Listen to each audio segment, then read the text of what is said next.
মা, আমি তো যেমন কাজে যাই সেরকমই কাজে গেছিলাম, কিন্তু আমি তো জানতাম না যে আজই হবে আমার শেষ দিন।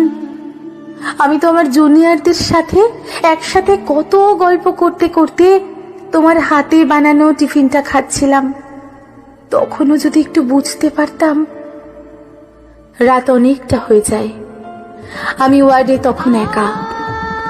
ওরা আমার সাথে।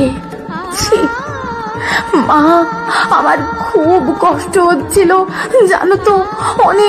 অনেকবার আমি বারণ করেছিলাম, চিৎকার করেছিলাম, বাঁচাও বাঁচাও, কে আছো, আমাকে বাঁচাও। কিন্তু কেউ আমার চিৎকার, আমার আর্তনাদ শুনতে পায়নি জানো তো।